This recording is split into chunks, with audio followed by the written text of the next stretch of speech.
Hello and welcome back to the proper Who Cares Anyway podcast. We are live and it is Friday night for real. No shooting in the middle of the afternoon or whatnot. You know, we're back. We're back. We're finally back. God, I've missed this. I've missed you guys. I hope you are all doing well. Obviously, in case you haven't noticed, this video is unlisted because it will be officially published to the public a little later in the week after a certain 5-part event drops. And, but I still wanted to get on a Friday night and talk about it because the next couple weeks we're going to be busy, with doing our Star Wars ranking next week, and then the spoiler review for The Rise of Skywalker the week after that, and then probably do most anticipated 2020 week after that. So bottom line, it's kind of the only time we can really talk about this, and at least still do it on a Friday night. But of course, I'm not here alone. I've got, the usual co-host, Kees Cornelisse. Dude, what's up? And are you ready to talk some serious, spectacular goodness? Hello, and yes, of course I am. That's why I'm here. Because, you were at Spectacular. We were reacting to it. We'll publish, of course, the reactions the moment that the event goes live. It is currently in the comment section on Patreon. So for the $5 and $10 tiers, you can actually go see our reactions right now if you are on Patreon in the comment section. Yeah, we did a reaction at home. You guys reacted to it live. So it will be interesting to see the difference between us, how it was for us compared to you guys. I'm looking forward to it. Absolutely. And there's definitely a lot to talk about. There's a lot to get into, and yeah, I don't really think there's really much else to say other than let's just start talking about it. And you did ask me if I could talk a little bit about what the night beforehand was like when, because obviously for me, well, that's the thing. You guys got there, I believe, on Friday. Mm-hmm. Most of you by plane, and there was some kind of a fan meetup, I believe. There was pretty much a fan meetup. So what happened was I was, of course, on vacation in Florida with my folks. We were there for Thanksgiving. And so I got back from that pretty late-ish Wednesday night, which was very fun, let me tell you that. Then I got home, had a day to just sort of relax, pack, and get ready for Spectacular in LA. And we're coming up to Friday morning. My mom drops me off at the airport. Luckily, security was a breeze to get through, because that was not the case Thanksgiving morning when I went to Florida. Seriously, I think we were backed up almost an hour. So thank God we got there early. Otherwise, we would have missed our flight to Florida. But, tis what tis. TSA kind of sucks, which is why next year I'm getting a TSA pre-check, which basically means I can skip those long lines for the next 5 years if I just pay $85. Yes, I will willingly give the government that much money to have that convenience for the next 5 years. So, yeah. But, so Friday afternoon I get there, meet up with Nico and Tony Heald, of all people, in as a substitute foreigner. Yes, exactly. We meet up for a bit, and it was rainy as hell. The rain was just terrible, and the traffic was just as bad because we were staying at a place in downtown LA, but we met up at a place called Venice Beach. And even though it was 10 miles only to get to our hotel, the car ride was an honest-to-God hour and a half almost. Yikes. Yeah. That was a very pretty penny to pay for the Uber. Seriously, an hour and a half. You get 3/4 through my country while driving that. The fuck, man. Well, essentially, it was partially just because the stretch of road that we were taking to get to the freeway There was under a lot of construction, and there was a car accident. So Helpful. very helpful. Not at all, actually. But luckily we made it there in one piece. We got to the place. Despite being in a horrible neighborhood, and I'll explain why towards the end of the video. But downtown LA is not exactly pretty. Let's just put it nicely. But yeah, but for convenience sake, we were only like a block and a half away from the venue. So, that was nice. That is helpful.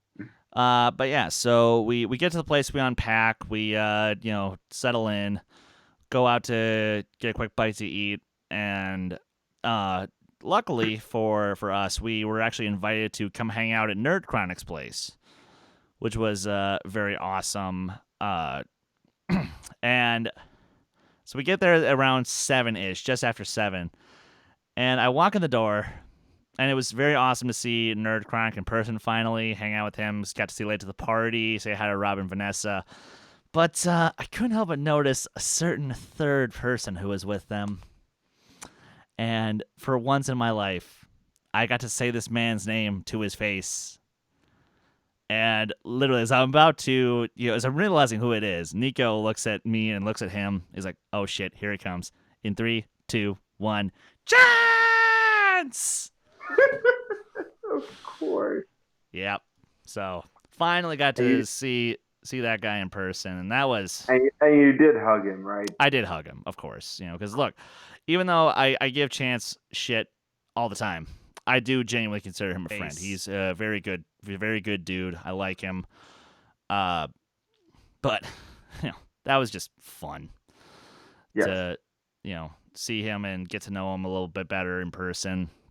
And of course, talk some crap like, hey, Chance, maybe you should lose the dead weight once I finally get the call up, and well, maybe there's a little validity to that once we get into the actual Schmoedown Spectacular. But of course, I'm kidding. But no, we're just started hanging out. Okay. To be fair, they do drop some dead weight. They do. In terms of their managers. They do. Anyway, continue. Yes. So, and then, of course, Rob and Chris from SantaFanatics show up, our good friends there. Call to Action, who were at Disneyland earlier in the day, they all showed up at once. Like, it was Danny, Alex, Spence, Jake Acavetta, Kelsey, Paul Denuzzo, who brought an entire bottle of Jameson with him. Nice. More on that in just a moment. And then Ryan Payne, the Caramel Mountain himself, showed up. And and speaking of, he was the fourth person in my, Nico, and Tony's place. Okay. So it was 4 dudes in one room, 2 beds. Boy, was that interesting. Intimate. I Very. hope you brought condoms. I kid, of course. But by the way, that is the D2A crew in a nutshell. You got Nico, Chris, a foreigner, and a guy named Ryan. Yeah, pretty much. And it was it was very like you said, intimate. Intimate. Nothing like seeing Nico sleeping pretty much nothing but his boxers and a t-shirt, although I was no different. But to be fair, that's also what I do. So yeah. But yeah, so that was nice just to hang out with those guys. And of course, while we're at Nerd Chronic's place, we had some great food. His roommate Luis was the grill master for the night, and oh, dude, his tacos, mwah, off the chart. Oh, that was some good shit. And while all it's going on, everyone's drinking and talking and having a good time. I think I saw, I think Jake Acavetta brought some weed with him, and some of the folks were token up. But hey, it's California; you're allowed to do that. So why the fuck not? I am Dutch. I'm Dutch. You're preaching to the choir. Yeah, true. Yeah, but no. So we were all hanging out, and then of course, I still don't know whose idea it actually was to do this, but I'm so glad we did it. Where we all got to actually react to the Family versus Shazam, the final match of the Ultimate Schmoedown singles tournament, the last match before Spectacular. And I'm going to tell you right now, man, there was nothing more satisfying than pretty much the entire Action Army, like, main people right there reacting to Andrew Guy's retirement announcement. And I died from laughter inside. I'm going to watch this the moment that I have time for it. It's pretty great. Like, just watching the color and the life just drain from all of them. And keep in mind, that bottle of Jameson I mentioned that Paul was drinking, he drank the whole thing throughout that video. Nice. And when that happens, let's just say he got so depressed that he literally drunk dialed Andrew just to be like, "No, man, you can't retire." And it was actually kind of cute, just because Andrew himself was at a different party that night, having fun and whatnot. So it was. And again, I'm not saying this to throw anyone in Call to Action under the bus, because again, nothing bad came out of it. It was just hilarious. Hey, to be fair, our hearts were also broken when we saw it. You can see our reaction. It's pretty great, honestly, guys. Once you're done watching this, go watch their reaction. It's But then he does something that's spectacular. We'll get yeah, it. he did. We'll get to that more in a bit. But yeah, so then we get back to our place, and I brush my teeth and get ready for bed and whatnot, because I'm like, it's gonna be a long fucking day tomorrow. And lo and behold, it certainly was.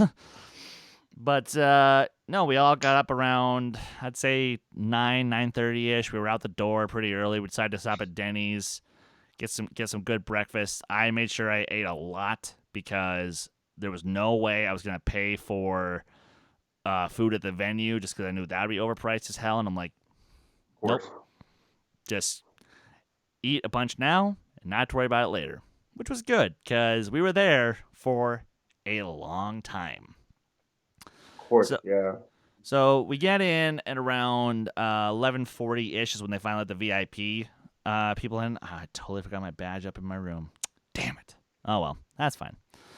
So, and of course, you walk straight in, and there's Christian and Mark hanging out at the big, thing that you take a picture with them in front of. Nico and I do that, and then Ryan decides to photobomb us. Bastard. Yay. And then goes, and then the first table I see is the GOAT himself, Dan Merle. And here's the thing. In my years of doing this, I actually had never met Dan in person. Oh, I remember. And to finally shake his hand and just talk shop with him for even a minute was the coolest freaking thing. I was so happy to finally do it. And Mara was also there, and it was really sweet. But I did visibly notice that John Roca was absent, because, as most of us were aware, he had bronchitis. Yeah. So that was the question of the day. Was Roca going to show up? And boy, howdy, did that pay off in the best way possible, but later. Then, of course, bump into the Looney Bin, Video Drew, and Tom, which, again, I need to give some props to Video Drew, because kind of like Roca, she literally spent the previous night in the hospital. There was an issue with her leg that happened, and Spence did tell me, but I kind of forgot some of the details. But, again, I'm just happy that she was able to make it and come hang out with everyone, because she is such a presence, and I just love her to death.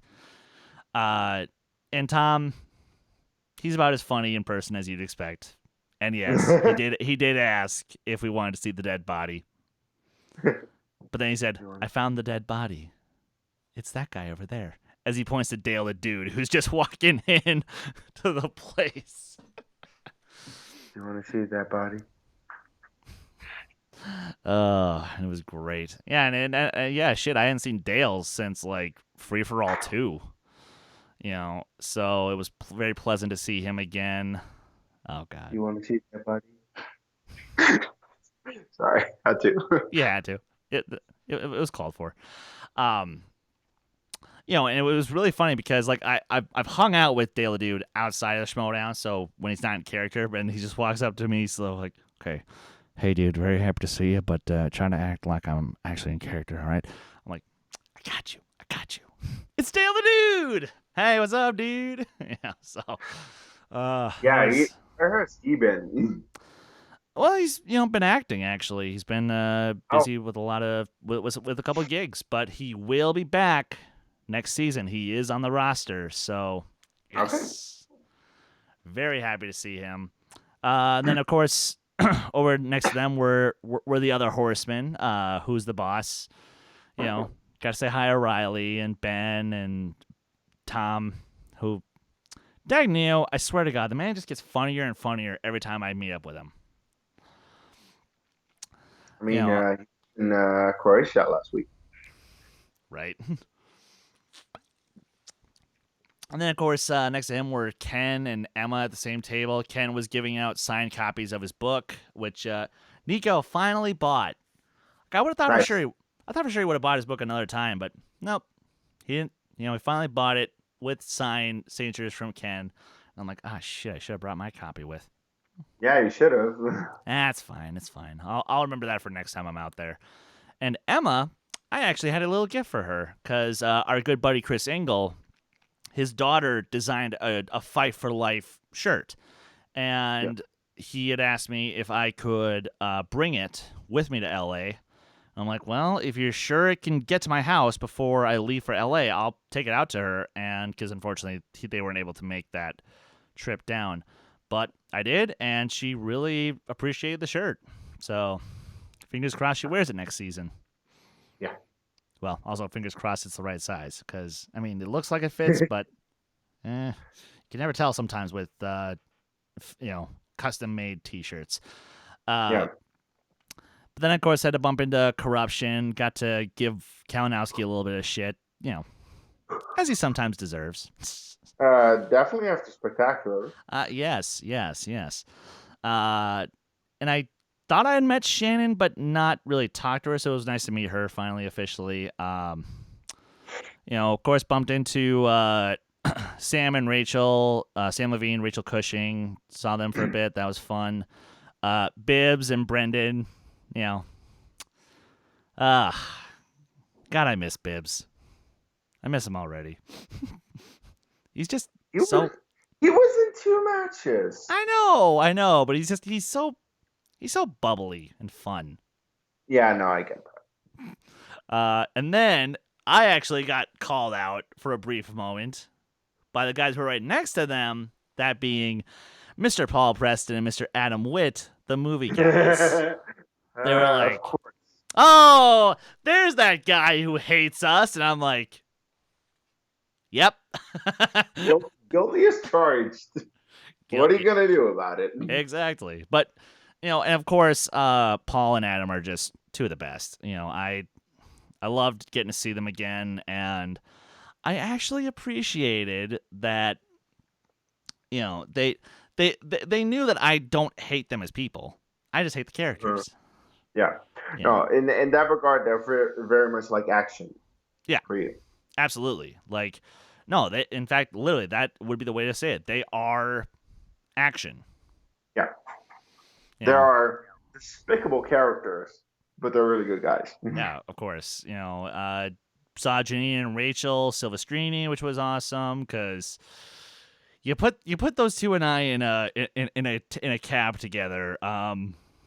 Some very interesting things get said. Things happen. Things definitely happen, and we definitely confuse our cab driver as we did in New York, and that was that was fun.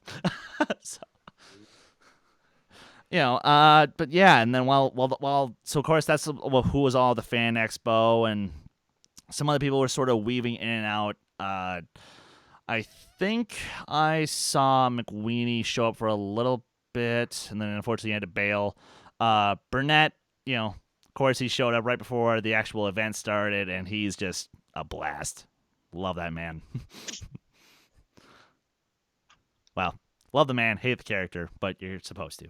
So. Yeah, no, but well, I've actually met him on Skype, and he was really nice on Skype. I mean, he is pretty crazy still when he's just himself, but he's nice. You can talk to him. Thing, like the character you cannot talk to. No, but Burnett really is a sweetheart. And I'll even dare say it, a damn good filmmaker. I'm still waiting for that Free Enterprise 2, man. You better make it happen while Shatner's still alive. I'm just saying. Even with Shatner right now, he's old, very old. But there's still ways to make it funny, hopefully. Hopefully.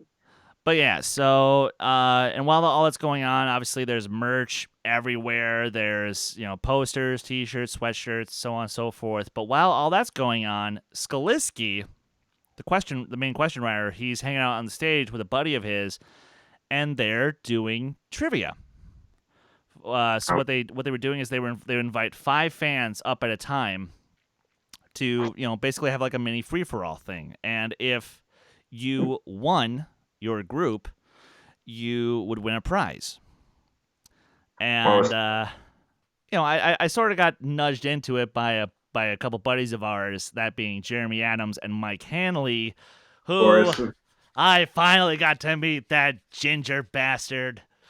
And of course we hugged. So guy who beat me twice.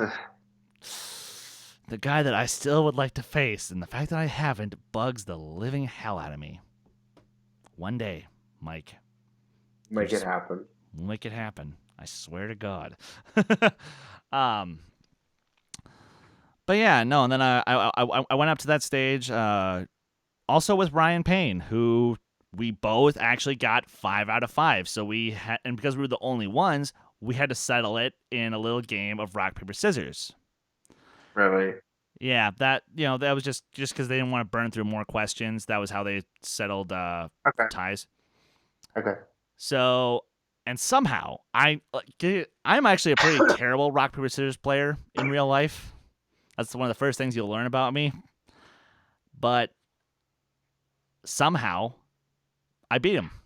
So I got to get a prize, which in my case was 2 framed photos. One from the old school Schmoedown days where it was Christian, Ken, Tiffany, and Kay Sackhoff, if I recall.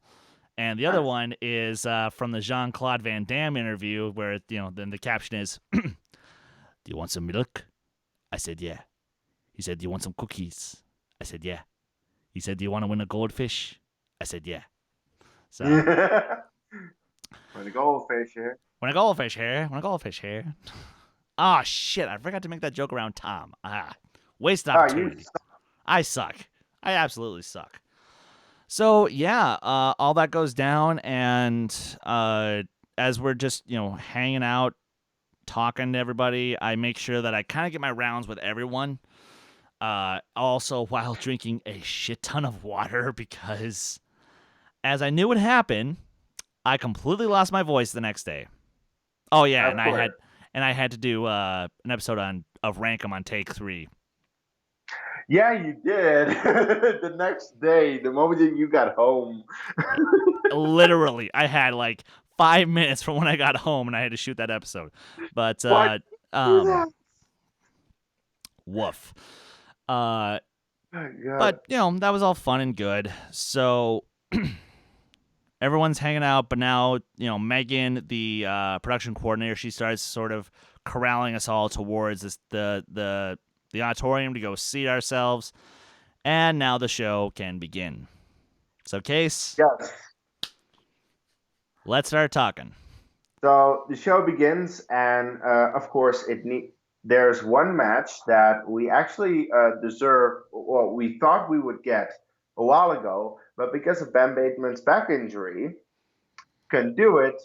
He couldn't fly out to Florida, and they had to do it now live in this event. So that means that, well, the winner of this needs to play 2 matches in one day. That's kind of a tough hurdle, especially considering that one is still recovering from back injury. And Um, and there's actually a possibility that one of them, if he had won, would have to play 3 matches that day. yeah, because Bibbs, of course, was in the team title match as well. Um, we get to round one. Bibbs and Bateman, we know they can score really well. Bibbs gets a perfect round, not the bonus question. And Anyway. Bateman still scores 7. So it's 8-7. Then Bateman gets a spin first for new releases. Good category for him. He gets 6 out of 8. No steals given away. Bibbs then goes. He gets Pixar. Interesting. That wasn't the best category for him, but he doesn't give away any steals. He does get 5, and we're tied. And this is the moment where Ben Bateman, and pretty much everyone knew Ben is better, because that's the strategy part. That is where you get the betting round and the speed round. Yep. And okay, to be fair, Ben got a little bit lucky with his with the spin for the wheel on movie release dates in round 3. But hey, that kind of luck you just need to have sometimes in these type of matches. So yeah, movie release dates. Ben maximizes the score. Bibbs actually loses a point because he was a Brooklynville. He was 1 year off. Sandwich. So he loses a point, and a gap starts to show. The speed round, Ben is just very quick on the buzzer, gets most of the questions, and I was like, wow, this is. I didn't know what was happening. Bibbs only gets to answer his 2 and 3, but not his 5. Gets TKO'd, and Ben by a TKO wins the singles tournament this year, and has to then later in the event face Paul Yama, which of course I was extremely happy by, because um, me and a lot of other people have been saying Ben is the best competitor to have not won a belt yet. And that's why it was so satisfying to see him beat Bibiani for that singles tournament. And yeah, have him go up for that belt against Paul Yama later in the event. I was like, yeah, finally. This, this is what we have expected from him, and he's finally risen to the occasion where he is actually in that position. So we were very happy with that one. What were your thoughts on this match? So I'm not gonna pretend that I wasn't bummed for Bibbs, but simultaneously I couldn't deny that Bateman was there to wreck shop, and wreck shop he absolutely did. So I I I just had to be happy for the dude. I had to be happy for him that he finally was able to make it happen, and that he was going to finally have an opportunity to go for a singles belt, which, sure, a part of me wishes he could have done that in New York, but now it really feels like he earned his shot. Because going for the title at what would have been 5-5, no, Yeah, no, that's not quite earning it. But going for the belt when now you're 9-6, that's better. that's earned it. Yeah. So, yeah, I wasn't too. And again, just because Bibbs has held the singles title, I couldn't be that mad about it. No, Although Bibbs will be back. Bibbs will be back, but this truly showed that knowledge is not everything. Knowledge is a part of the game that Ben definitely has, but Ben has said time and time again, and he showed it in this match, that he has strategy. He knows how to play the game. He knows the format, even the 5 round format. He knows it well. He knows what to do with it. The speed round, yeah, it's a matter of being fast, not knowing the answer.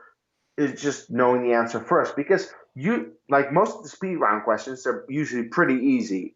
It's just, are you able to buzz in on time and answer within 2 seconds and actually get it right?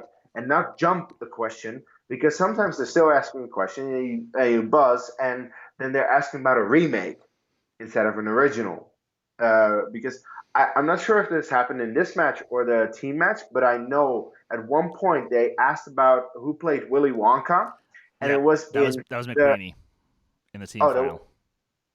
oh yeah, exactly, and it was about the 2006 Tim Burton remake, not the original. And he said Gene Wilder, they lose a point. So that can sometimes be so important in these type of matches, and that's where Ben really is better than most of the competitors out there, and definitely better than Bibbs, and he showed that in this match. Yeah, So. and I knew that was going to be who. I knew that was going to sort of set the stage for how the rest of the night was going to start to look. So Yeah. after that first match, they, of course, the whole theme is we got to keep talking about the draft. Yes. And after this first match, they brought out the first three managers of next season, which were Coy Jandreau, Winston Marshall, and Jay Washington. Also, a joke I made in our reaction: Coy Chandru Dandapani. Just had to be made. Well done, sir. Well, I was gonna say, I'm surprised you're not on the Drew train as well, Kees. What do you mean? So there's this thing going on in the community where if somebody could assemble their dream team, this is what they put together. They'd put Coy Jandreau as the manager, with Andrew Guy, Drew McQueenie, Video Drew, Chandru Donapani, Andrew DeLamonta. Crap, there was one other big Drew I'm forgetting. No, that actually sounds like a really good faction. And then you also have everything covered. You have team, singles, Star Wars, and Intervita. Yep. So it's not bad. That's not bad. That's like legitimately a good assembly. No, but like out of these managers that we got at first, we only know Jay. The other two are very new to it because technically Coy was manager during the Anarchy tournament, but that was for a match, I believe. Yep. Not more. Yeah, because he was the manager for Wait I Know This, which funny enough was Winston and Stacy. Yeah, and they were eliminated, and that was one of the matches that made Winston realize I might not be the best at trivia, but I think I can do better at managing. And I think that Winston is a very entertaining personality, and I think he can be a very good manager, at least on the mic.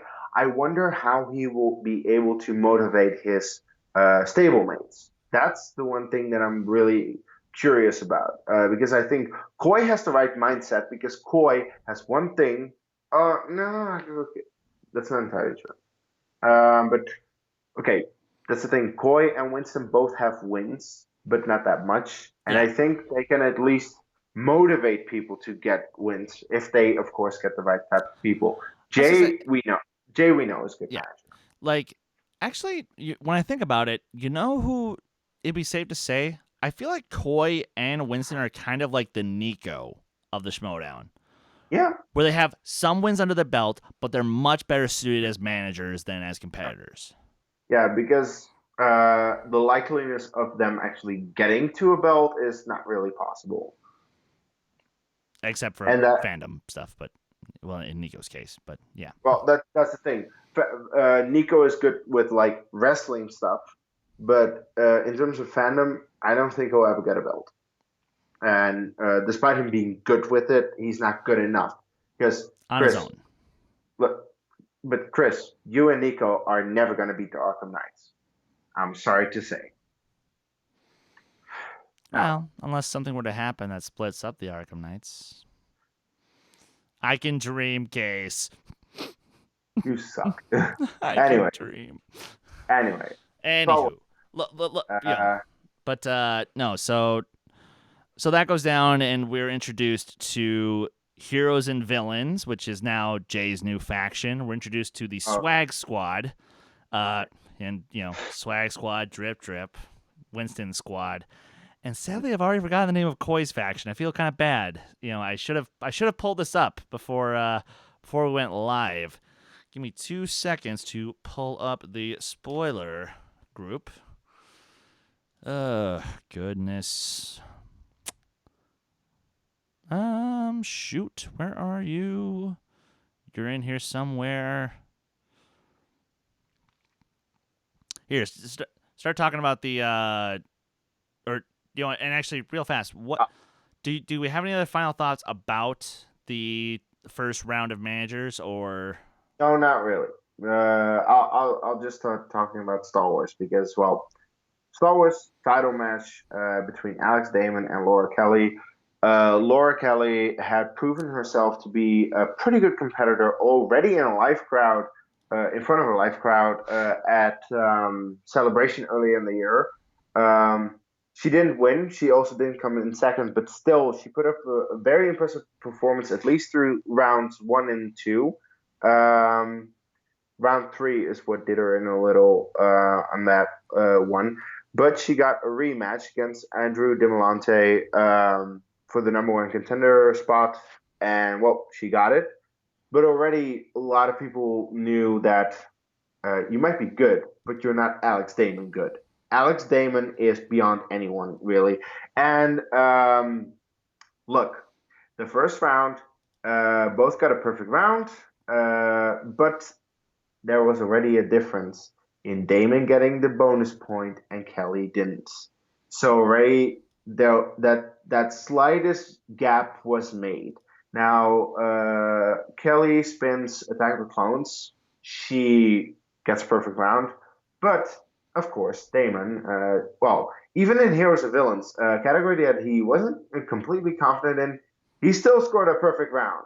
Like, just how do you go up against this guy then? Then you get the betting round. Uh, Damon Damon gets 3 points that he bet. Laura actually didn't know it, so she loses points. The gap Plus is so two. bigger. Yeah, she loses 2 indeed, and suddenly the gap is even bigger. The speed round, Damon was just on fire because at the end, Damon didn't miss a single question in this entire match. And No. while Laura actually managed to answer her 2, 3, and 5 pointers, which is very good, Damon only needed his 2. He did, and Damon is still the champion. This was for us the most disappointing match because we had hoped that Kelly would put up more of a fight. We had hoped that Damon would bleed a little more, would show a little bit more humanity, but that guy's a fucking robot. Like it's just not funny anymore. And as I have said time and time again, the Star Wars belt should be gone. They should stop the league because you're running out of questions, really. First of all, and it's not fun if it's just one guy winning everything. Eh, I half agree with you on that. I think if it is to continue, then you need to start including canon and legends just to really make it a little more interesting. Well, But yeah, if you could expand it to beyond movies, sure, then it becomes a lot more interesting. But as long as it is just movies, it's not fun. I would say I almost agree on the disappointing aspect, but simultaneously, when you consider that this is literally the only match that doesn't end by knockout or TKO, I frankly was just happy with that. and it Yeah. Well, and okay. For us, it wasn't. For us, it might be the second match. Like for us, we watched the first match. We were very happy because Ben won. Might have been a TKO, but still, that was insanely impressive by the fact that Ben actually managed to TKO Viviani. This was a match that we knew, and we knew the result, and it was even a little bit more disappointing. We thought Kelly would do better, and she didn't. Hence, disappointing. fair enough, fair enough. And I think it was also a little bit of a case of just the lights. Where Yeah. because she had performed live in Chicago, but because that's a little bit of a smaller crowd, and also they're This was also the different thing as in when she competed in Chicago in front of the live crowd. It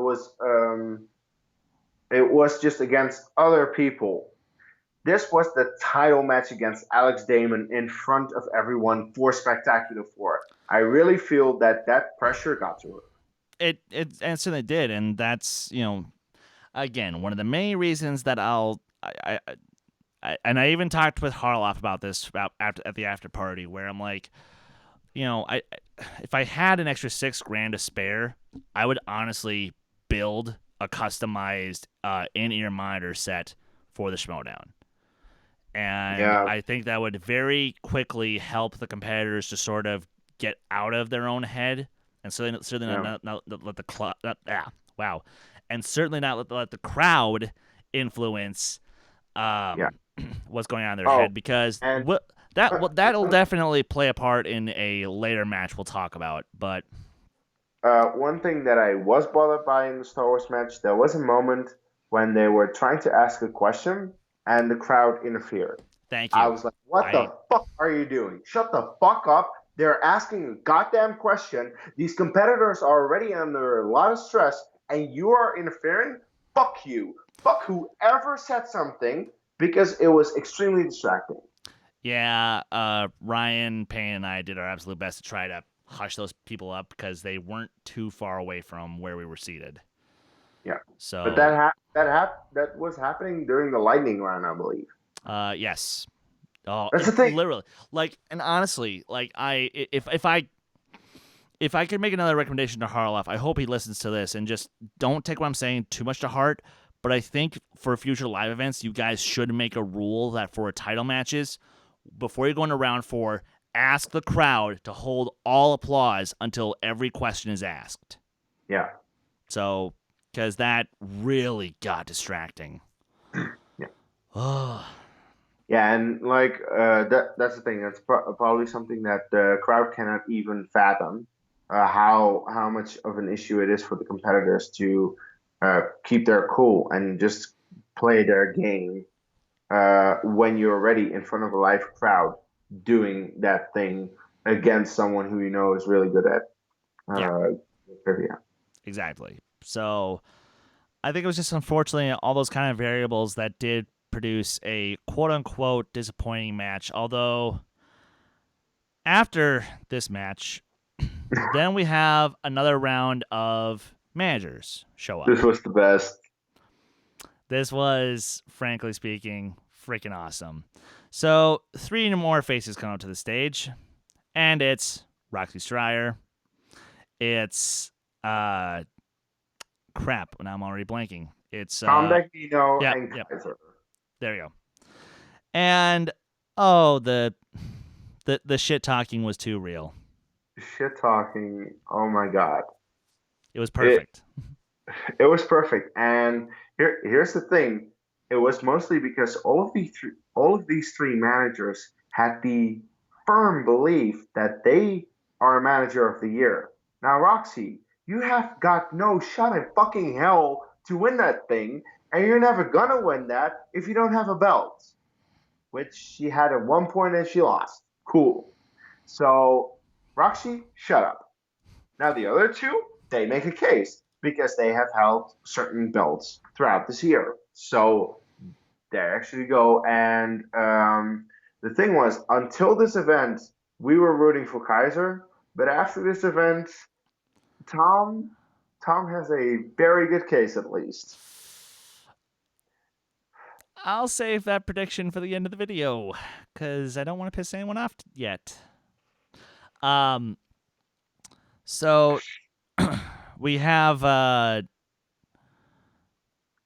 introduction of now the rock stars with Roxy as the manager, and honestly, I can't believe I'm saying this though. The reason that she feels she is at least a contender for that is because nobody actually works with their clients as well as she is. Now, I know you notice how I mentioned as far as like players turning into managers that Coy and Winston are like the Nico. One of the other reasons that I'll always give Nico and Cody in the fan leagues a lot of credit as managers, nobody supports their players like they do. And that's why Roxy is at least in the conversation. Will she ever get my vote? No. No. But Kaiser and Tom. And of course, he was the first.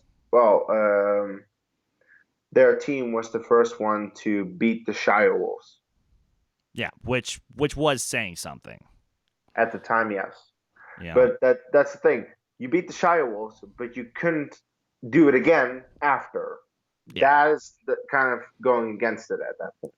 And I do feel if they had defended, then maybe she could have a little bit more of an argument. Then you would have had a case, definitely. Yeah. But now you've got no case.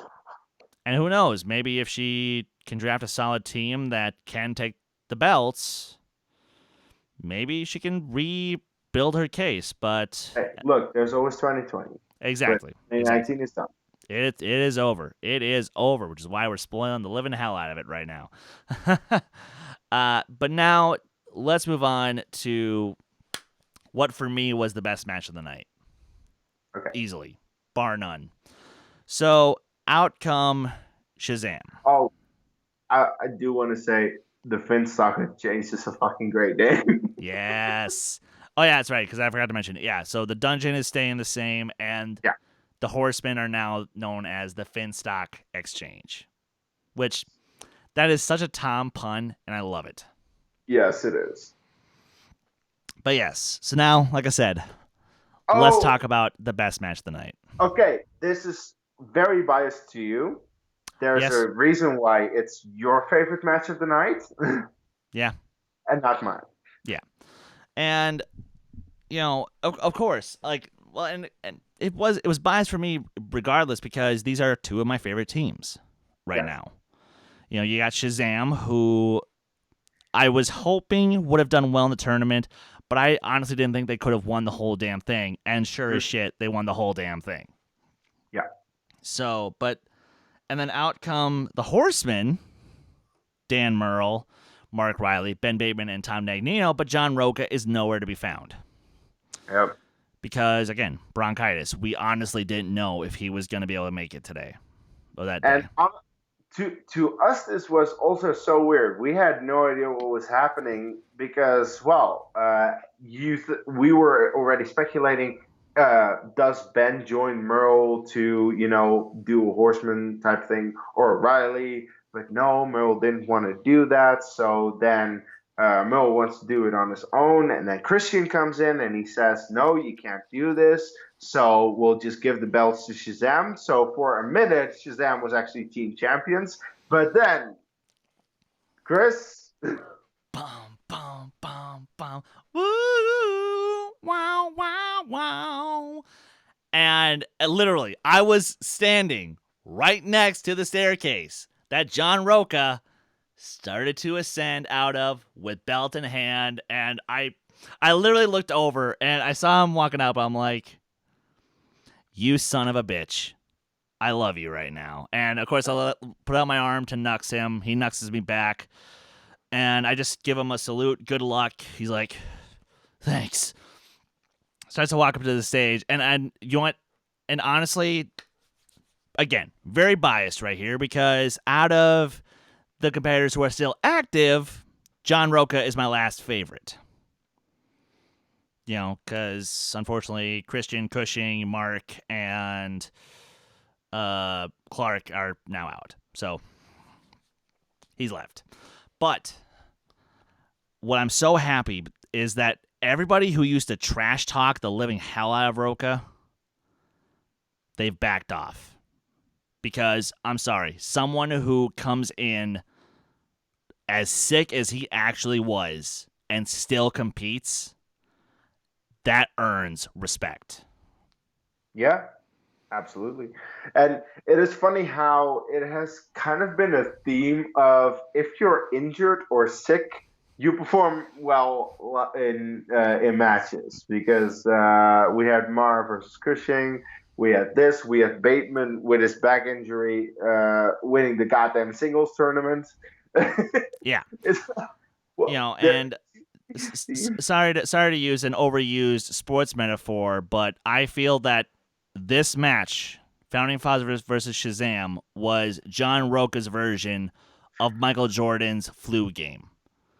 Quick history lesson. So Michael Jordan once played NBA Finals with the flu, and he played his best game ever. Okay. So, and This might have Roca had one of his best performances ever. It was a really great performance. It was probably better, like it looks better because of the condition he was in, but it was still a pretty damn great performance. But yeah, after round one, the Founding Fathers had 14, both scoring 7 out of 8. Shazam both had a perfect round, but only the kid actually manages to get the perfect round with the bonus question. Bibbs misses the bonus question once again, just like in his first match. Sandwich. Yeah. Then, funnily enough, the Founding Fathers, just like Ben Bateman, also get new releases, and they get a perfect round. Good on them. Then Shazam gets David Fincher, which we were very happy with, of course, because hey, it's Arena. But Shazam doesn't do too hot with David Fincher, and at the end of the round, it's tied, 27-27. It's a crazy high scoring match. Round 3 is where it starts to go. And this has pretty much been a theme throughout the matches already. Like round 3 is where differences start to be apparent because the Founding Fathers get the questions that Shazam misses the question 29-25. While Brennan actually starts pretty good with the lightning round, he only gets a few questions in. He gets 3 questions in, and then Founding Fathers get the other 2, which is pretty important. So then it's 31-28. And yeah, Shazam only manages to answer the 2-pointer. So the Founding Fathers TKO them. And I will admit, in fairness, that 5-pointer was really mean. Yes, it was. Because I've never heard of that movie. But it's fine. But in the end, the Founding Fathers retained the belt with a sick John Roca competing. Yeah. And, and in that condition, John Roca and Dan Merle can now both say that not only have they won a team belt, they've defended. And John Roca can finally say he's defended a title. Yep. Something in his career he had never done. Yep. And he did well sick. So Roca, the next time you have a belt, you have a match for the belt, be sick. Apparently, like that must be that's got to be his secret, because that was insane in so many ways, and I'm just so happy that not only did I get to see that live, but I got to just sort of just be in disbelief that he chose. And he was so committed to the Schmoedown and what he does that he still showed up. I don't think I don't think that many other players would have done that. No. I don't think, yeah. I can't really name that many other Schmoedown players who would still show up being as sick as he was and put on that kind of a performance. Mm-hmm. Yeah, like for me, the reason I was disappointed is because I wanted Shazam to be champion. I never believed that Founding Fathers would be that good. And in all honesty, I feel that Shazam, just like Bibbs's match earlier, they didn't get the strategy right. The knowledge was there, but not the strategy. And that's where the Founding Fathers won over Shazam. But I just wanted Shazam to win. And that's why I was disappointed with it. And I actually, right after the Inner Geekdom match, I snuck out to use the restroom, and I saw Bibbs, and we talked for like 10 minutes, and I told him straight up, next year when you guys come back, you will get those belts, and it will just because you improved your strategy. So yeah, I just want Shazam to face Corruption in a number 1 contender match. Oh my God. Yes. That would be insane. Shazam Corruption, number 1 contender match, winner faces Founding Fathers. Again. Yeah, that would be awesome, actually. That would be But freaking sweet. after that match, we got the best reveal of the managers yet. Because we got Sam fucking Levine as a manager for the Schmoedown, and I was just so happy that he is actually making a faction called the Usual Suspects. Yes, it's not like he's part of a weekly chat show hosted by a certain Kevin Pollak who was in The Usual Suspects. No. I mean, my favorite movie quote of all time isn't from The Usual Suspects, so I didn't freak out when I saw that. No. Yeah, I did. Uh, I boy. completely lost my shit when I saw that. Like, my brain just turned to mush. I was like, eee. I turned into Kyle Grandinetti for a moment there. Ugh. But yeah. And actually, funny enough, when I bumped into Sam right as he was about to head out, I just gave him a little nudge, like, "Hey, you should do everyone a huge solid next season at the draft. Pick Bibbs as your first pick, as well as the kid." Yeah, pretty much. Yeah. Pretty much. So, uh, and yeah, I guess that kind of sums up our thoughts on Sam back in the league now as a manager, right? Yeah. Okay. Love it. Love it a lot. Now, let's talk about probably the most satisfying match of the night. I don't know if it's that. No, no. Oh, My favorite is the end. My favorite is the end. okay. Fair enough. Fair enough. But this one, I was very happy with this one, but I was still bummed for the loser. So that's kind of the thing with the Energeekdom match. Look, the my issue, not just my issue, also Arena's issue. We talked about this later. Was the hype up before the match? They talk too much, and Fair enough. unlike Smets, Kalinowski did his own talking a lot. Kaiser did most of the talking for Smets, and that's how it should be. Your manager, your stablemate should talk for you, but you, meanwhile, just keep focused on the match. Just keep focused on that you need to play. Mike went on such a long ass fucking tangent. He should have shut the fuck up and just played. And you know what happened? He fucking lost. He got knocked out by Smats. Um, yeah, I'm not surprised, honestly.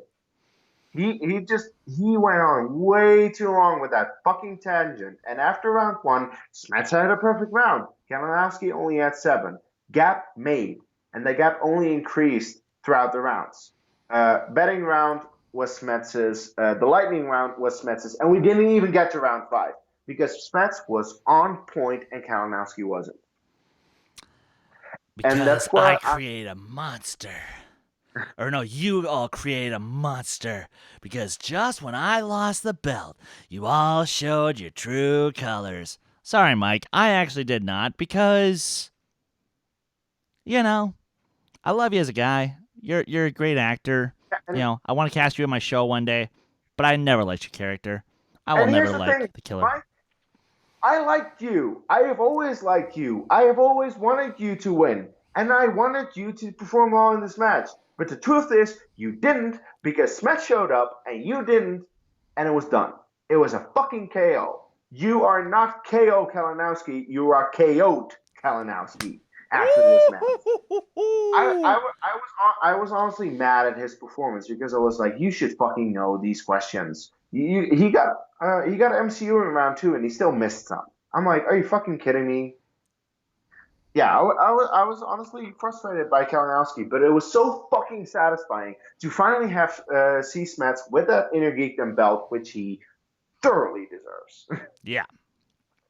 And I don't think he's going to lose that thing till possibly Collision if there's a new star who shows up and could threaten Smets because Well, okay. I do think that Kalinowski should face Chandru and maybe Brandon Hanna next year in a #1 contender match. Winner of that will play Smets, which is probably Chandru, and I think he has a really good shot.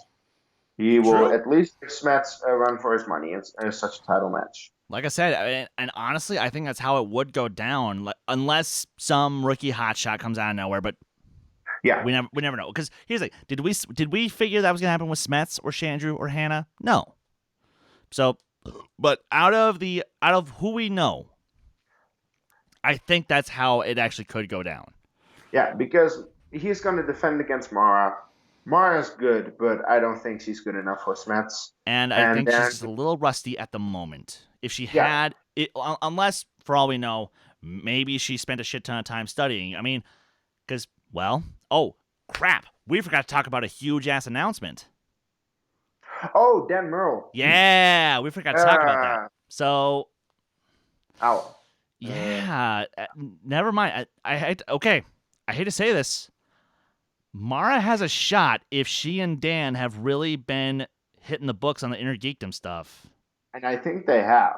I think both of them have been just watching Inner Geekdom movie after Inner Geekdom movie, all of them, to make sure that, yeah, both of them are ready to compete next season.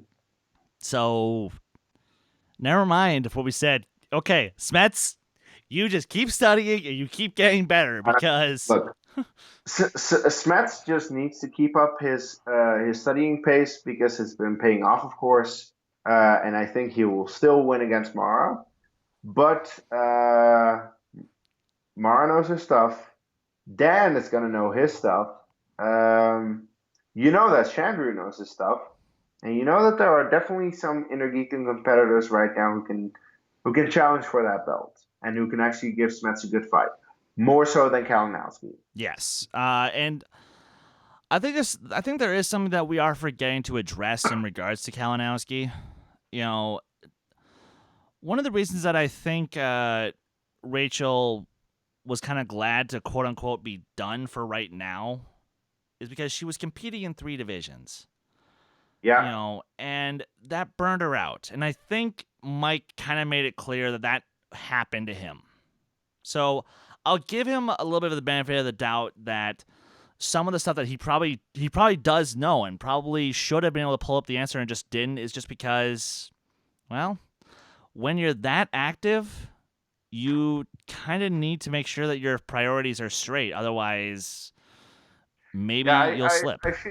I feel like you can only do 2 divisions at the same time, and that is singles and teams because it's all just regular movie trivia, or Inner Geekdom at Star Wars because Star Wars is included in Inner Geekdom.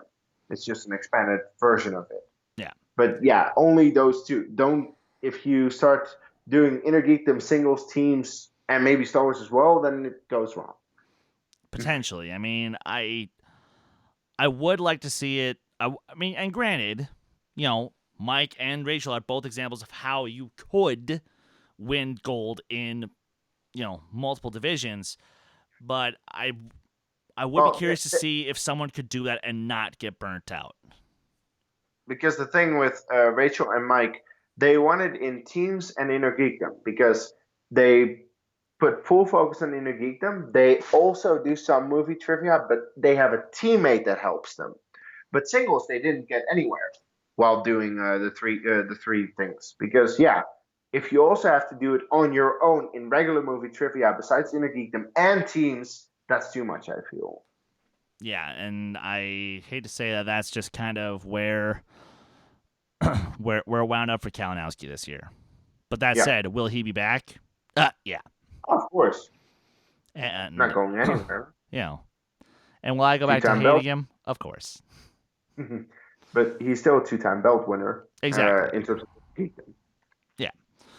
But it did show that the grease was coming off the wheels, and I actually really appreciate that at the end of Kalinowski's post match, that Shannon just storms out on stage, followed by Chance Yeah, to basically kick Ken and Grace out. Which yeah, to just give him the finger, like, yeah, bye, we're done.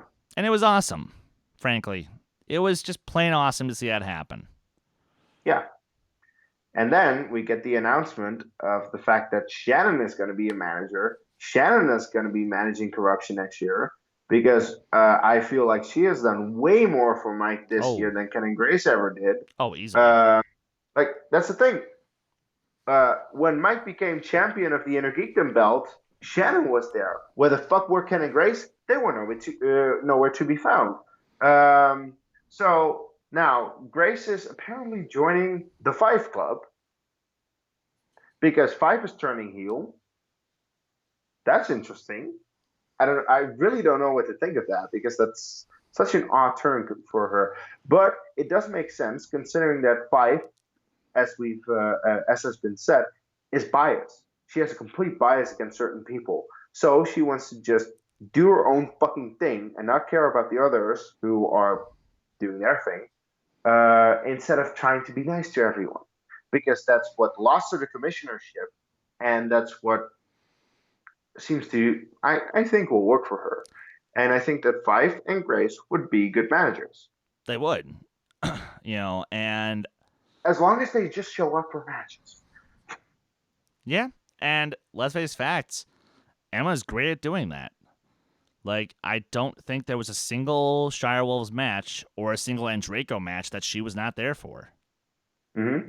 So, yeah, I think she's more than capable of handling her shit in that regard. And, given her experience with both Andraco and the Shirewolves, she might prove to be a serious contender for Manager of the Year come 2021. Yep. So, we'll just have to see where that goes. And yeah, speaking of managers, we got to see another manager come to the stage after the Inner Geekdom match. Oh, fuck me. Oh, but Kees, don't act like you weren't happy when this particular manager who talked forever and ever and then some, but then was beautifully interrupted by everyone's favorite guy. Yeah. Yeah. That's the thing. Burnett comes onto the stage, and I'm just like, okay, here we go again.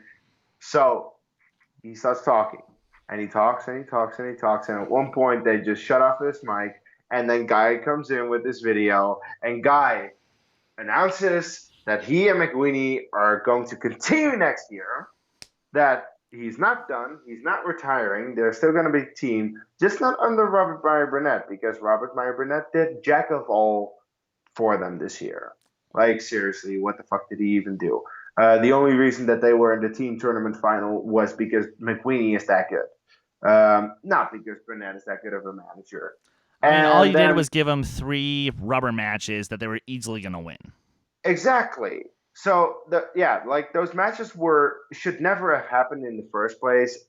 And luckily, they are now getting rid of him and trying to figure out their own faction with hopefully a better manager, because they will be protected as a team considering they're in the top 5. So that's good, and they can just find their own. But yeah, Burnett. It started off funny, but it became so annoying when he just kept talking, and even with the mic off, he was just still talking. And I'm like, fuck off, go away, go away. And finally, he did go away, and then we get to the singles title match. But my God, Burnett, you're fun, but don't overdo it. I felt like he was definitely overdoing it at that point. Unfortunately, he was overdoing a little bit, but again, I don't mind it just because hearing Call to Action just be like, just basically booing him literally the entire time, it was so worth it. It was just so worth it to hear all the boos. And yeah, and speaking of the Burning Droogs, that's right, that was the name of his team. I do like that name. I do. Well, yeah, and as a huge fan of A Clockwork Orange, of course I love that name.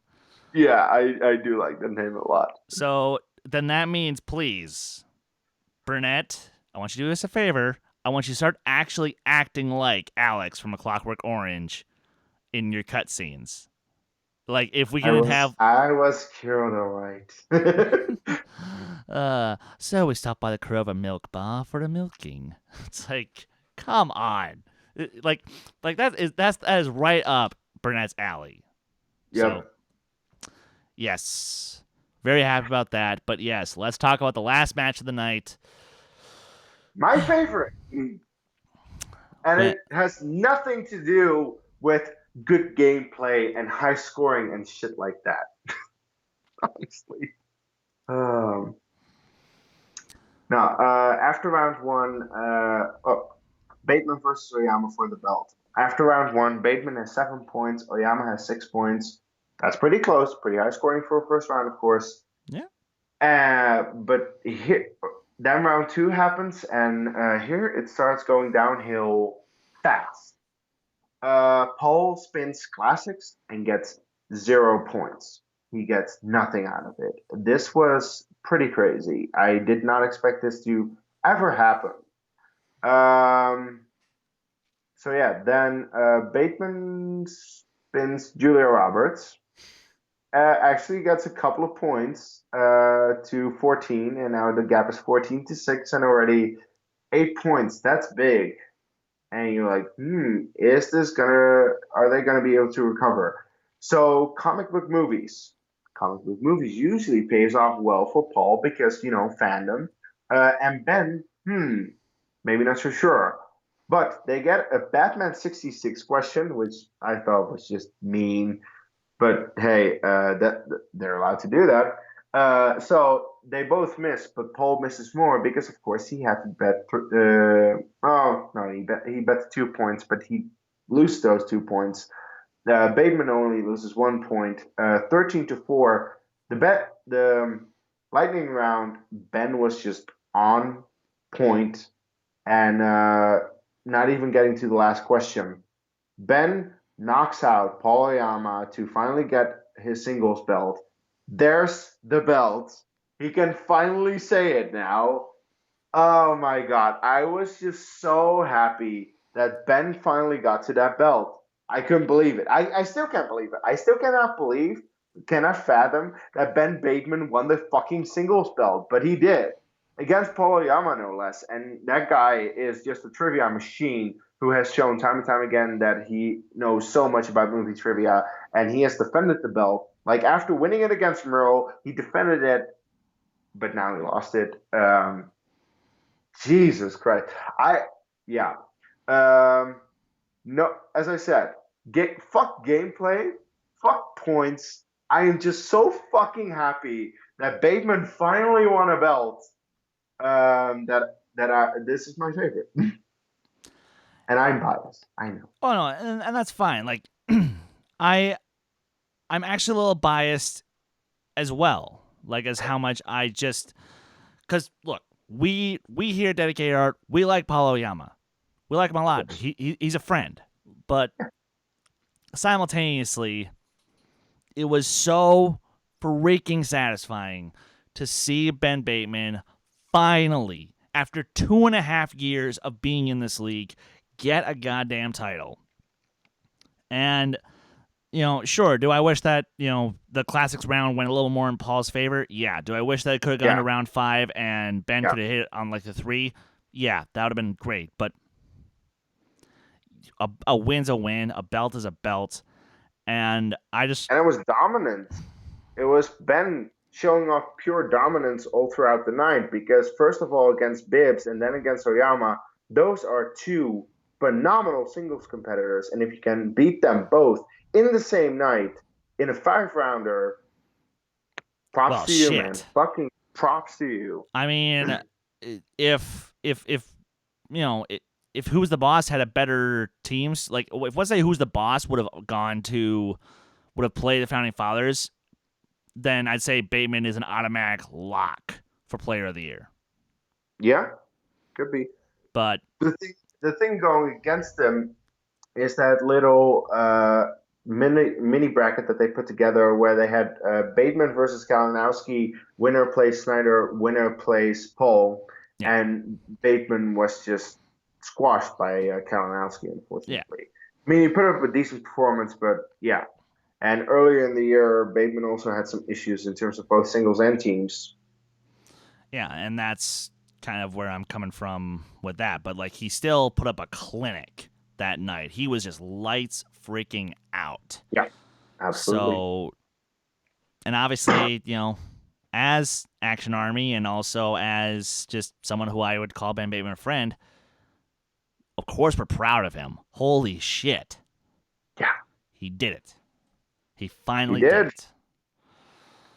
And I'm now I'm very curious who will be in the next number one contender match of the new year, and then who Bateman will have to defend against.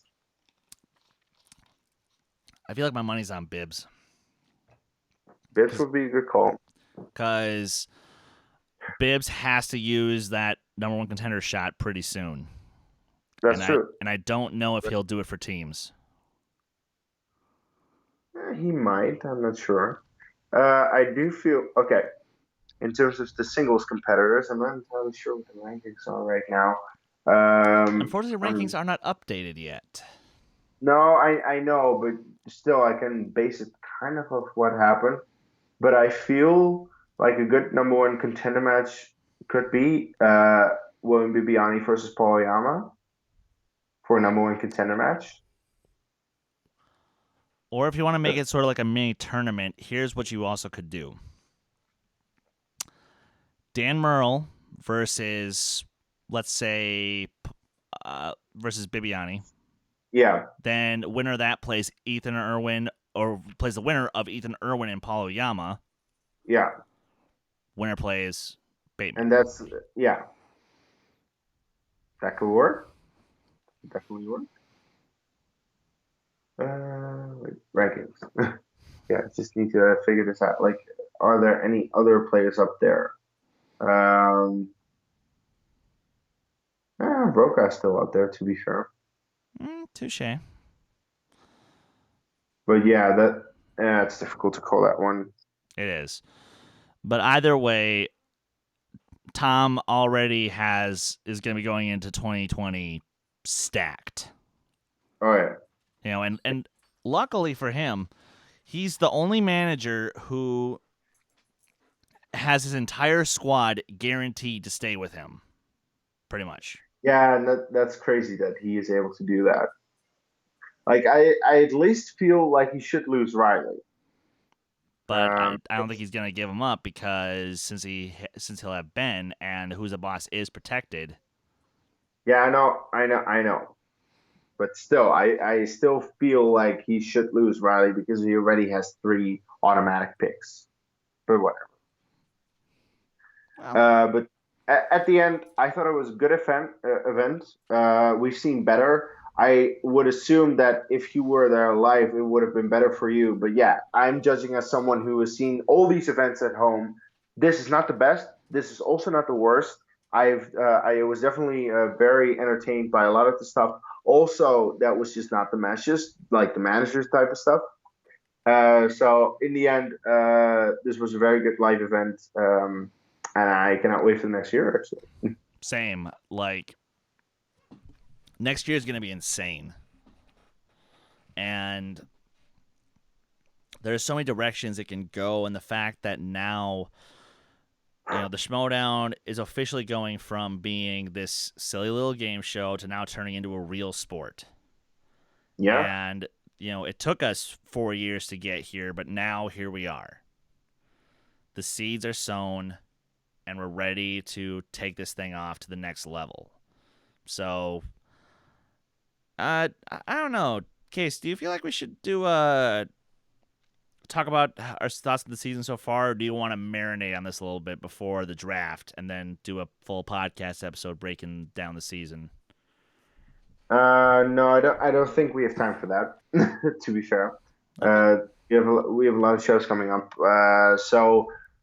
Yeah, in terms of the season, it has been a really good season. A lot of ups and downs, a lot of belt changes. The only exception is Star Wars, really. But teams has changed several times. Singles has changed. In a Geekdom has changed. And yeah, it's just awesome to see how we now have teams, singles, and Inner Geekdom be unpredictable. Because Inner Geekdom seemed a little predictable between just a couple of players, But this season has shown a lot of new blood because, hey, we had Smets come in, who now has a belt. We had Paul Oyama come in, who held the belt. And he lost it to Ben Bateman, who had never held a belt up until this year, who's been in the Schmoedown for a while now. And in terms of teams, Roca and Merle finally got their team belts that they never had before. Okay, to be fair, Roca had the team belt, but then he lost it. So much has happened in terms of well, that is in terms of just the belts, but also in terms of like what type of competitors you have in all the leagues. There are so many great teams right now. There are a lot of great singles competitors, and they can all challenge for the belt. And we have more Inugitan competitors, and we know that's going to expand even more in the next year because Mara is going to come back, and Dan Merle is going to join that league. And hey, maybe I can dream Inman comes back at one point. Because for fuck's sake, he was one of the best, and he should come back, I feel. So it has been a pretty awesome season, and I truly cannot wait for the next year to see what they have. What do you think? I think from a storyline perspective, this hasn't been a better season. I think from a like you said, from a belt change perspective, this couldn't be a better season. I think both tournaments, though starting off a little turned into awesome by the end. Well, with both of the tournaments, in the first round, you did have your matches which were blowouts, but already from the first round on, you had matches which were very competitive and very high scoring. And that's something you don't really expect from the first round because in the first round, it's usually the favorites will win. But that wasn't always the case. I mean, No, Mark Riley got beaten by Stacey Howard. and Loose Cannons got taken out by Crimson Fury. People, hell, Fucking some people, Stacey Howard. yeah, she's like the queen of round one when it comes to tournaments. Yeah, she's like the queen of the upsets when Yeah, it comes to tournaments. And then uh, she shits the bed in next match. yeah, yeah. I kind of expected that. And while it took me a little bit to warm up to some of the new rising stars, your Paul Prestons, your Brendan Myers, except for your Video Drew, of course, I fell in love with her first thing. But you know, I, I'm just so pleased by the new talent that came in this year. Your David Del Tom. Rios, your Toms, your Liz Shannon Millers. Like, dude, this season has been awesome, Yeah. and it's I only gonna get cannot better. I seriously cannot wait for Tom to enter the singles league. That just needs to happen. Because seriously, that shit's gonna just get lit on fire, and it's gonna be great. I mean, potential next Schmoedown singles champ. Definite at some point.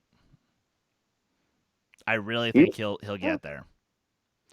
Because here, guys, now forgive me for what I'm about to do, but I did a little digging around, and I think I know who Tom actually is.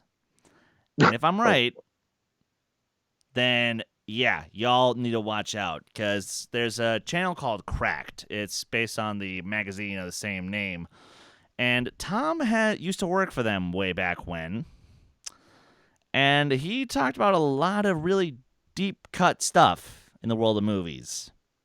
So he knows his shit. Yeah. He will get to a title at some point. Yeah. So y'all just watch out. All right. I'm looking at the chat now, and I totally forgot to, mention you guys. My apologies. But, Brian Newsbaum asks a good question.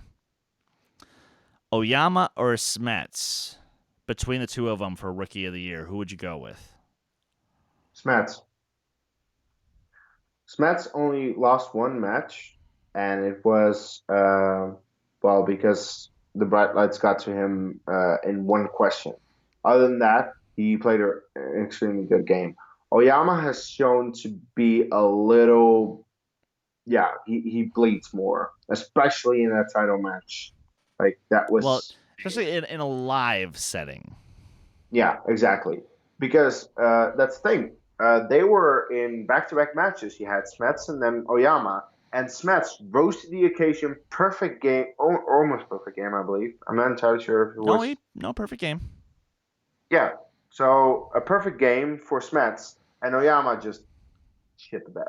And I really do feel like that is the big difference between the two. Where Smets, to me, is the rookie of the year. I hmm. I like 51% agree with you. When all is said and done, I would give it to Smith just because he recovered uh from his first Yeah, defeat better. Whereas Paul should have had the wake up call from New York. Because yeah, there were several and he questions didn't. that he didn't know and he barely squeaked by in sudden death. Like honestly, I think Kaiser should have gotten off Smets's back a little bit and should have focused more on Paul Oyama with making sure. I feel like that he just did that because guys didn't have the belt yet. Paul didn't have it. No, Might I'm be talking just about after New York when Paul defended. I'm saying, yeah, but that's the thing. He still had the belt. mm, Like fair enough. Kaiser was probably like, okay, it might have been a tough match, but he defended, and we'll just keep working. But he has the belt still, and Smets is way too driven to. Yeah, he was so driven. He needed that, so Down. Kaiser probably felt the need to push him. Hey, doggy. Yes, yes. My youngest Snap Dog's trying to jump on me because he's a little jerk. I love you, Colt. I love you. But yeah, whew, good lord, I am already starting to get tired. Hmm. What do you think? Brian Eastman also brings up if Sam drafts the family, it'll be awkward with McWeenie. Actually, no, I don't think it would. No, No, no. I think McWinney would be quite happy to get back there. It's just that, yeah, Sam and Andrew. Mm. well, if they do try to go for the Rock angle, which is now make Andrew Guy a face, or at least a tweener, then I think it would work fine. So, Maybe we'll see. But yeah, but it really depends on that draft. yeah, so yeah, and I think that just about does it for me. Any final things, Case? No, I think I said everything. All right. So then, guys, thank you for tuning in to this week's episode of the Who Cares Anyway podcast. We want to thank you all for tuning in and enjoying the chat. For everyone who's watching us on the playback, make sure that you click the like button, leave a comment, and subscribe to the channel if you haven't already. Case, my good friend, where may the good folks find you online? You can find me at Dutch Movie Guy on Twitter, Case Cornelisse on Facebook and Letterboxd. I host the Mandalorian review right here on Dedicated to Art. If you're not watching the Mandalorian, do yourself a favor and watch that show because it's awesome. If you're not watching Star Wars Resistance, do yourself a favor. That's a good show as well because we also review it here on the channel. And I think that does about do it. Check out our Rise of Skywalker non-spoiler review and Star Wars discussion next week. Absolutely. So yes, next week we will be doing our non-spoiler review of Star Wars Episode 9: The Rise of Skywalker, and we'll also be accepting your guys' rankings of the Star Wars movies because we're doing a little ranking from you guys. Send me your lists. Send any of us your lists at Skywalker Dohmen, at Nico Suave Rigoli, at Dutch Movie Guy, and we'll put them together. And essentially, we're going to tally up what you guys think each movie belongs where in the ranking of Star Wars films. And of course, the week after that, we have our spoiler discussion, which will go probably longer than the movie is because that's what we like to do. We love to talk about Star Wars around here. Well, we also did with Endgame. We did do it with Endgame, and that was a long-ass video. But it was worth it. Worth it. It was worth it. absolutely. And yeah, I think that'll about cover it. Because yeah, we don't do Schmoedown reactions not till next season now. Oh, sorry, that's not true. When Spectacular drops, we'll be dropping 5 Schmoedown reactions that Kees and his lovely lady Arena did. Thank you for holding down the fort, brother. And of course, you guys can follow me on Twitter, Instagram, Stardust, Letterboxd, and Discord at Skywalker Dohmen. You guys can follow this very channel on Twitter and Instagram at D2H Channel. Please like our Facebook page, join our Facebook group, keep up with the conversation. And until next week, you know what to do. Take care! Yeah.